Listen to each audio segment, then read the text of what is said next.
Tornadoes are one of the biggest threats we see right here in the Quad Cities during our severe weather season. Some years we might get 30 or 40 tornadoes in the viewing area, believe it or not. Other years it could be as few as 5 or 6. Just remember though, these tornadoes, they can move quickly, and a matter of just a few seconds could be the difference between life and death. We're always on our toes, ready to provide potential life-saving information. So we need to understand where, how, and why tornadoes form. Local 4 meteorologist Zane Satchery is here to explain. Most tornadoes come out of supercells, big rotating thunderstorms. These storms happen where there's lots of wind shear, which is wind blowing in different directions or different speeds at different levels in the atmosphere. Winds of different speed can create an area of horizontal spin, much like a rolling pin or some kind of pencil you would roll between your fingers, that type of motion. At the same time this happens, warm, moist air is rising into our thunderstorm like fuel going into an engine. This part of the storm is called an updraft.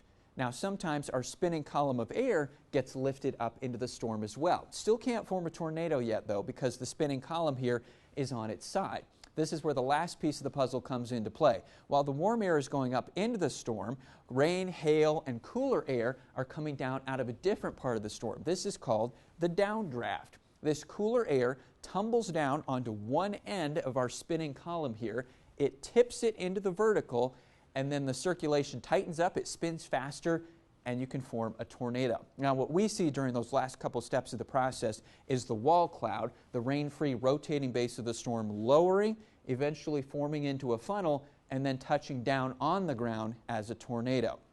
Of course, how the tornado forms isn't the most important part when it's coming right at you. Knowing where to shelter is more important, and of course it never hurts to refresh that. If you're in your home or any other building, an interior room or a bathroom are the best places to shelter on the lowest level of the building. Cover yourself up with any kind of pillows, blankets, mattress, something like that that can provide you with some kind of protection from debris. Now the best possible place to be, obviously, is underground in a basement. Now what if you're caught outside in a car, something like that, with a tornado barreling towards you? Well, if you have enough time, get to a building or some other structure, sturdy structure you can shelter in. If you're in a car, drive out of the tornado's path. Not away, don't try to outrun it. Drive out of the path to some sort of shelter. Now if those aren't options, you don't have enough time, then just find the lowest open ground you can hunker down in. This will give you the best possible chance of avoiding any flying debris from the tornado.